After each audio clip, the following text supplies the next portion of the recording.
विद्यार्थी मित्रांनो, कसे आहात तुम्ही? तर थोडाही वेळ न घालवता चला तुमची नोटबुक घ्या आणि तुमची मार्गदर्शिका नवनीत प्रकाशनची नवोदय विद्यालय प्रवेश परीक्षा त्यासाठी स्वाध्याय आज आपण सोडवणार आहोत. स्वाध्याय क्रमांक 6.2. तर पुढीलपैकी सर्वात मोठी संख्या कोणती हा पहिला प्रश्न आहे. मुलांना तुमचं सराव करण्यासाठीचं नोटबुक बाहेर काढायचं आहे तुम्हाला आणि हा प्रश्न पहिला बघायचा आहे. पुढीलपैकी सर्वात मोठी संख्या कोणती? तर सगळ्या संख्या आपल्याला दशांश चिन्हामध्ये दिलेल्या आहेत. तर दशांश चिन्हामध्ये असल्यामुळे बघा या ठिकाणी तुम्हाला काय दिलेलं आहे 0.0003 0.003 0.03 आणि 0.3 यामध्ये पहा या ठिकाणचा जो अंक आहे तो सर्वात मोठा जो आहे तो अंक आहे. हळूहळू जसे तुम्ही इकडे पलीकडे जात असाल तर काय करायचं आहे ते हळूहळू लहान लहान अंक होतात. त्यापेक्षा जर मोठा विचारला तर तुम्हाला 0.03 हा दुसऱ्या क्रमांकावर येईल, त्यानंतर 0.003 हा तिसऱ्या क्रमांकावर आणि 0.003 हा चौथ्या क्रमांकावर. तर आपल्याला काय विचारलं मुलांना? सगळ्यात मोठा सर्वात मोठी संख्या विचारलेली आहे आणि दशांश चिन्हांमधला 0.3 पर्याय क्रमांक 4 हे अगदी बरोबर उत्तर आहे. त्यानंतर बघूया पुढचं. पुढीलपैकी कोणत्या संख्या उतरत्या क्रमाने आहेत? पुढीलपैकी कोणत्या संख्या उतरत्या क्रमाने आहेत आणि तुम्हाला दशांश चिन्हामधल्या संख्या दिलेल्या आहेत. पहा या ठिकाणी बघूया आपण. दशांश बघायचं, शतांश आणि मग नंतर पुढची संख्या बघायची आहे तुम्हाला. सर्वात अगोदर बघू इथं 12.075 या ठिकाणी दशांशला पॉइंट म्हटलं तरी चालेल. 12.075 इथं 12.705 12.750 बघा या ठिकाणी 12 12 12 आहे, परंतु त्याच्यानंतरचं हे बघायचं आहे आपल्याला 0.75 आहे आणि नंतर 705 आहे. तर आपल्याला काय पाहिजे? उतरत्या क्रमाने सर्वात मोठा अंक अगोदर आला पाहिजे. सर्वात मोठा अंक अगोदर येण्यासाठी पर्याय क्रमांक 1 जो आहे तो चुकलेला आहे. पर्याय क्रमांक 2 मध्ये बघा या ठिकाणी 12.750 त्यानंतर 12.705 आणि 12.75 हे अगदी बरोबर वाटत आहे. उतरत्या क्रमाने मोठा क्रमांक मोठा छोटा छोटा आणि त्यापेक्षाही छोटा अशा प्रकारे आपल्याला उतरत्या क्रमाने मांडायचं आहे दशांश चिन्ह. त्या पुढचं आपण पडताळून पाहूया. बघा बरं इथं 12.750 आहे, त्यानंतर 12.075 आहे आणि नंतर मोठी झाली परत, तर हे हा सुद्धा पर्याय काय होणार मुलांना? चुकीचा आहे. त्यानंतर पुढे बघा 12.075 किंवा 12.075 त्यानंतर आहे 12.750 म्हणजे एक छोटा आला नंतर मोठा आला आणि परत लहान आला. तर असा जो आहे तो आपला उतरता क्रम होऊ शकत नाही, म्हणून पर्याय क्रमांक 2 जे आहे ते अगदी बरोबर उत्तर आहे. आलं लक्षात मुलांना? दशांश चिन्हातील सुद्धा उतरता आणि चढता क्रम तुम्हाला सराव झाला पाहिजे. त्यानंतर पुढचा प्रश्न बघूया. जर अगदी सोपी प्रश्न आहे, तुम्हाला माहिती आहे का या प्रश्नामध्ये उत्तर दडलेलं आहे. बघा इथेच सांगितलंय, काय सांगितलंय? जर 278.10 भागिले 13.5 याचं उत्तर ऑलरेडी किती आलेलं आहे? 20.6 येते. 20.6 मग परत तुम्हाला काय केलं? हाच क्रमांक इकडे दिला, फक्त दशांश चिन्ह जे आहे ते बदललेलं आहे. बघूया 27,810 भागिले 1.35 याचं उत्तर आपल्याला काढायचं आहे. उत्तर तुम्हाला माहिती आहे की 206 किंवा 20600 याच्यापैकीच येणार आहे, परंतु त्याचं उत्तर नेमकं दशांश चिन्ह कुठे द्यायचं हे व्यवस्थितरित्या काढण्यासाठी तुम्हाला इथं आपण ताळा घेऊया. काय सांगितलं आपल्याला मुलांना? 1.35 म्हणजे या ठिकाणी 135 आणि या ठिकाणी 27810 पॉइंट कुठे गेला? लक्ष द्यायचं. आता मांडताना आपण कसं मांडतो असं सुद्धा मांडू शकतो भागाकार. या ठिकाणी बघा किती खाली 1.35 आहे, किती नंतर पॉइंट आलेला आहे? तर तो आलेला आहे 2 स्थळानंतर, उजवीकडून 2 स्थळानंतर. बघा 1 2 आता 2 स्थळानंतर पॉइंट आला. हा पॉइंट जर आपल्याला काढून टाकायचा असेल तर आपण काय करतो? वर तितक्याच संख्येने काय करतो? गुणतो. जसं आता इथं पहा 1 2 2 स्थळानंतर पॉइंट आहे, वर आपण 100 ने गुणायचा आहे म्हणजे नेमका तो पॉइंट जो आहे तो काय होईल मुलांना? निघून जाईल. तर इथं जर पॉइंट निघून जायचा असेल इथं फक्त 135 करायचे असतील 135 आणि वर कशाने गुणावं लागेल मुलांना? 100 ने गुणावं लागेल. 100 ने जर गुणलं तर संख्या कशी होणार? 8 1 0 आणि आणखी 2 0 भागिले 135. आता आपल्याला व्यवस्थित इथे उत्तर काढता येणार आहे आणि उत्तर सुद्धा निघणार आहे. बरं बघा बरं इथं किती शून्य आहेत आपण ओरली करून बघूया. इथं 1 2 आणि 3 शून्य दिसत आहे. मग आता 2 पॉइंट हे तर काही उत्तर असणार नाही. त्यानंतर बघा खाली इथं सुद्धा दिलंय आपल्याला, इथं काय दिलंय 2 पॉइंट, इथं पण दशांश चिन्ह आलेलं आहे म्हणजे हे सुद्धा उत्तर असणार नाही, दशांश चिन्हवाले उत्तर नाही असू शकत नाही. इथं 206 आहे किंवा 20,600 या दोघांपैकी उत्तर आहे. तर टाळा करून बघूया. आणखी बघितलं तर इथं मागे 2 शून्य दिसत आहे मुलांनो, इथं शून्य नाही आहे मागे म्हणजे हे सुद्धा उत्तर असू शकत नाही. तर म्हणजे उत्तर उरलं कोणतं मग पर्याय क्रमांक 2चं. तरी सुद्धा आपण बघूया टाळा करून येतं काय. पहा 135 भागिले 27,810 असं मांडून घ्यायचंय तुम्हाला. 135 च्या पाड्यामध्ये किती क्रमांकावर 2 क्रमांकावर येतील किती मुलांना 135 प्लस 135 किती होतील 270. आता बघूया किती उरतात खाली 8, इथं किती घेतले 1. आता बघा 135 च्या पाड्यात 81 तर नाहीये म्हणून कशाचा भाग देणार तुम्ही शून्याचा. आता शून्याचा भाग दिल्यामुळे इथे पण शून्य लिहा. 81 मधून शून्य गेलं परत 81 आले. आता हा जो शून्य आहे इथे आपले हे 2 शून्य मांडायचे बाकी होते ते मांडले आपण. आता एक शून्य खाली घेतलं मुलांनो. आता झाले 810. तर 810 135 च्या पाड्यामध्ये 6 नंबर वरती येतात. तुम्ही टाळा करून बघायचंय, गुणाकार करून बघा किंवा पाडा तयार करून बघा किती होतील 810. तर या ठिकाणी पूर्ण भाग गेलेला आहे परंतु हे आणखी 2 शून्य उरले. याचं काय करायचं ते उत्तरामध्ये लिहून टाकायचे तुम्हाला. आता बघा उत्तर निघालं 20,600 पर्याय क्रमांक 2. आपण जो अंदाज बांधला होता तो अगदी बरोबर निघाला मुलांनो.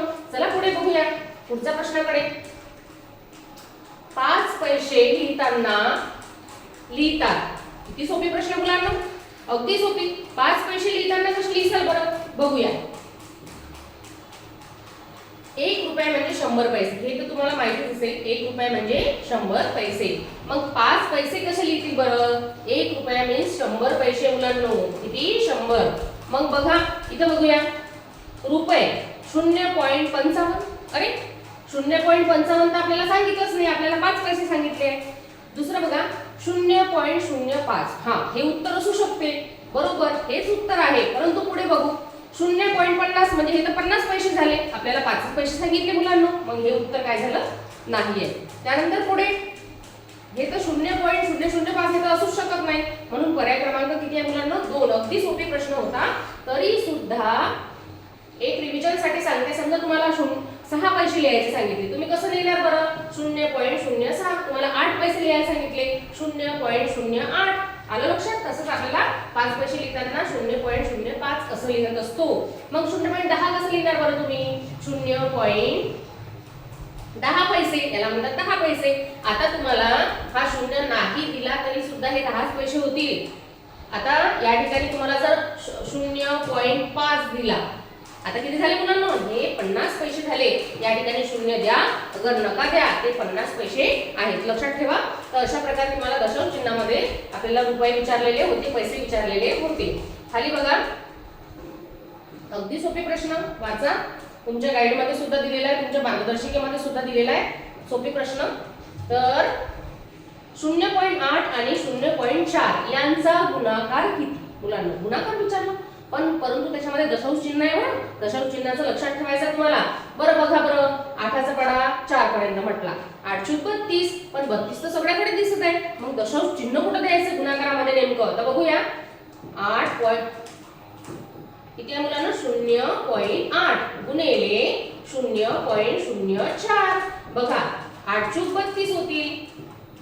पण बघा सगळे दशांश चिन्ह मोजायचे. गुणाकार आणि भागाकारामध्ये सगळ्या संख्येचे दशांश चिन्ह उजवीकडून मोजायचे. बघा बरं 1, 2 आणि 3. 3 नंतर दशांश चिन्ह द्यायचे तुम्हाला. 1, 2 आणि आणखी संख्या नसल्यामुळे आपण देणार 0. आता तुम्हाला दशांश चिन्ह द्यायचं आहे आणि नंतर परत 0 द्यायचं आहे. आता उत्तर निघालं मुलांना 0.032. अगदी बरोबर. हे अगदी कोणी पण सुद्धा काढू शकता तुम्ही. 1, 2 आणि 3. 1, 2 आणि 3. 3 नंतर दशांश चिन्ह आपल्याला द्यायचा आणि तो पर्याय क्रमांक आहे 3. बघा उत्तर अगदी बरोबर आहे. समजलं. चला पुढे जाऊया. कोणत्या 2 संख्यांच्या गुणाकाराची किंमत 9 आहे. अरे इतका सोपे प्रश्न.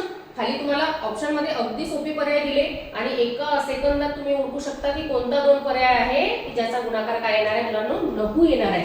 बरं बघा बरं इथं बघा आता 18 18 × 90. इथं 90 घेतले. 1, 2, 3 नंतर पॉइंट द्यायचा आहे. 1, 2 आणि आणखी एक 3 नंतर झाले का मुलांना 9 नाही. पुढे बघू दुसऱ्याचं काय होईल 18 × 90. इथं घेतले 90 आणि इथे नंतर पॉइंट द्यायचा आहे 1, 2 आणि 3 3 नंतर पॉईंट द्यायचा आहे मुलांनो. 3 नंतर पॉईंट दिले तर 9 होतील का? इथे पॉईंट आला तर 0.9 झाला. चुकलं. 180 गुणेला 5 केले, 18 5 90, परत 90 घेतले आणि हा 0 दिला आणि किती नंतर पॉईंट द्यायचा आहे मुलांनो? एक स्थळानंतर तुम्हाला दशांश चिन्ह द्यायचं आहे. इथे 90 झाले, पण मला पाहिजे आहे प्रश्नामध्ये 9. आता उरला पर्याय क्रमांक 4 बघू. 18 5 90 आणि किती? एक स्थळानंतर उजवीकडून एक स्थळानंतर पॉईंट आहे म्हणून या ठिकाणी काय दिलं मुलांनो? मी दशांश चिन्ह दिलं 9.0. 9 दशांश चिन्ह 0 म्हणजेच काय होते? लघु होत असते. आलं लक्षात? या 4.0 याला काय म्हणतात? 4च म्हणतात. जर मी 4 लिहिला काय आणि पॉईंट नंतर किती 2 शून्य दिले काय ते 4च होतील ना. बघा पुढे जाऊया. अगदी सोपे प्रश्न आहे. पुढचा प्रश्न बघा. 2 दशमान संख्यांचा गुणाकार. 2 दशमान संख्यांचा गुणाकार आहे मुलांनो 14.837. जर त्यापैकी एक संख्या 4.01 असेल तर दुसरी दशमान संख्या काढायची आहे. दशमान संख्या म्हणजे काय? हे याला दशमान संख्या म्हणतात. या पॉइंटच्या नंतरचे असणारे संख्या त्यांना पॉइंट असणारे संख्या त्यांना आपण काय म्हणतो? दशमान संख्या असे म्हणतो. बघूया बरं. 2 दशमान संख्यांचा गुणाकार. समजा पहिली दशमान संख्या आहे 1. पहिली दशमान संख्या आपण काय म्हटली? 1 आणि दुसरी दशमान संख्या आपण म्हणू b आणि अट काय दिली? त्या दोघांचा गुणाकार किती आहे मुलांनो? 14.837. जर त्यापैकी एक संख्या, आता त्यांनी एक संख्या दिली मग आपण a च्या जागेवरती मांडूया. 4.01 गुणिला हा b. b माहित नाही आपल्याला दुसरी संख्या काढायची आहे. इथे घेतला 14.837. आता बघा बरं. बरोबरच्या चिन्हाच्या पलीकडे हे गुणाकार मध्ये आहेत, इकडे अलीकडे आले तर काय होतील? भागाकार मध्ये होतील. मग बघा आता b बरोबर 14.837 भागिले 4.01. आता बघा खाली पण दशांश चिन्ह आहे मुलांनो, वर पण दशांश चिन्ह आहे आणि दशांश चिन्हाची आपल्याला कटकट मिटवून मग भागाकार करायचा आहे. मग काय करायचं? एक साधी सोपी आणि छान ट्रिक सांगतो तुम्हाला. बघा बरं. खाली किती नंतर किती स्थळानंतर पॉइंट आहे? 2 स्थळानंतर आहे म्हणून वर काय करायचं? 2 शून्य द्यायचे. पहिले संख्या मांडून घेऊया. किती मांडले? 14 8 3 7. दशांश चिन्ह मी काढून टाकले पण शून्य द्यावे लागणार ना. कसे? आता त्याला गुणावं लागणार ना. जर तुम्हाला दशांश चिन्ह खालचे काढून टाकायचे असतील तर वर तुम्हाला काय करावं लागेल? तितक्या अंकाने, म्हणजे जसं इथं 2 नंतर आहे 1 2 तर तुम्हाला 100 ने वर गुणावं लागेल. 1 2 3 तुम्हाला वर खाली जे आहे ते 1000 ने गुणावं लागेल. मग त्यासाठी आपण काय करूया? खाली 2 स्थळानंतर पॉइंट आहे तर वर आपण काय करूया? 2 शून्य देऊया त्या संख्येवरती. बघा बरं सोपी वाटते का? दिले 2 शून्य म्हणजे खालचा पॉइंट काय झाला मुलांनो? कट झाला. आता वर किती नंतर तुम्हाला दशांश चिन्ह दिसत आहे? तर 3 स्थळानंतर दिसत आहे. 1 2 3 म्हणजे खाली तुम्हाला 1000 ने गुणावं लागेल. 3 शून्य असणार तर त्या ठिकाणी आपण 1 2 आणि 3 शून्य दिलेले आहेत. सोपी वाटली मेथड? चला आता सोपी आहे. पुढे आपण काय करूया? याला कापाकुपी करूया. 1 2 2 शून्य वर आणि 2 शून्य खालचे काय झाले? कट झालेले आहे. आता उरलं कोण बरं? उरलं कोण? पाहिजे 14.837 आणि खाली किती आहे? 4010. या दोघांचा आपल्याला काय करायचं आहे? भागाकार करायचा आहे. 4010 ने आपल्याला 14.837 ला भागायचं आहे. इतका मोठा पाडा. मग त्याला कट करूया. कट कसं करता येईल बरं? बघा उभी मांडणी करून करूया.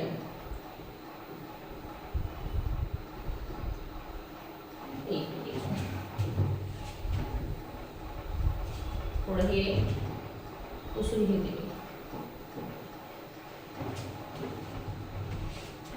कोण कोण उरलाय? इथं बघा. इथं किती आहे? 7. 7 आणि 3 कशाने भाग जाईल बरं? दोघांनाही 37 ने भाग जातो. इथं बघा. आलं लक्षात? इथं काय पॉइंट्स दिलेले आहेत म्हणजे आपल्याला 37 च्या पाड्यामध्ये हे जे नंबर आहेत ते असतील कदाचित. मग आपण त्याला भाग देऊ शकतो. किती नंतर देसाल तुम्ही? हे दोन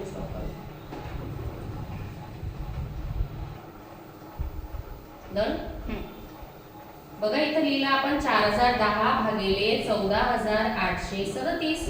अगदी सोपी आहे बघा. इथं किती आहे? 4. आता 4च्या पाड्यामध्ये किती नंबर वरती असतील? सगळ्या ठिकाणी 3 दिले म्हणजे आपण पण 3 देऊन द्यायचे. तर पहा 4 त्रिक 12 आणि इथं किती होतील? 0 आणि 10च्या पाड्यामध्ये 3 नंबर वरती 30. बघा बरं 3 नंबर वरती 12,030 येतील. आता पुढचं बघू. आता किती राहिले वजाबाकी मायनस केल्यावर या ठिकाणी 7 राहिले, 0, त्यानंतर 8, त्यानंतर 2 आणि इथं 0. आता बघा 4010च्या पाड्यामध्ये हा अंक नाहीये आणि इथं बाजूला उरलेले पण अंक नाहीये. या ठिकाणी आपण काय देऊ, पॉइंट देऊया आणि खाली काय करू बघा बरं, काय करूया खाली 2 पॉइंट दिल्यानंतर या ठिकाणी आपल्याला काय घेता येईल 0. 4010च्या पाड्यामध्ये आपल्याला हे 28,070 ओळखायचं आहे किती नंबर वरती आहे. तर या ठिकाणी 4 दिसतोय मुलांना, या ठिकाणी 28 दिसतोय, या ठिकाणी 10 दिसतोय, या ठिकाणी 70 दिसतोय. बघा बरं आता 4च्या पाड्यामध्ये किती क्रमांकावरती येईल हे 4 7 28 किंवा 10 7 70. तर मला असं वाटते की 7 नंबर वरती ही संख्या असेल. टाळा करून बघूया 7 नंबर वरती येते का बरं, बघूया बरं. 4010 गुणिले 7 पहा बरं, 0 7 1 7 7 0 0 आणि 7 चूक 28. बरोबर आहे का रे मुलांनो, अगदी बरोबर. मग किती नंबर वरती आली, किती क्रमांकावरती आली 7. म्हणून या ठिकाणी 3.7 उत्तर निघालेलं आहे पर्याय क्रमांक 1 मध्ये. आता तुम्ही हे तोंडी ओरली काढू शकले असते. बघा बरं इथे 0 आहे आणि वर आपल्याला 0, खाली जर 0 आहे तर वर 1 नंतर आपल्याला पॉइंट द्यावा लागला असता आणि 1 नंतर पॉइंट असणारा, 1 नंतर उजवीकडे दशांश चिन्ह असणारा फक्त एकच पर्याय होता आपल्याकडे. म्हणून उत्तर काय आलं मुलांनो, पर्याय क्रमांक 1. समजला प्रश्न? समजला नसेल तर थोडं बॅक घेऊन परत तुम्हाला हे उदाहरण कसं सोडवता येईल ते पहा. व्हिडिओ आवडला असेल तर लाईक करा. धन्यवाद.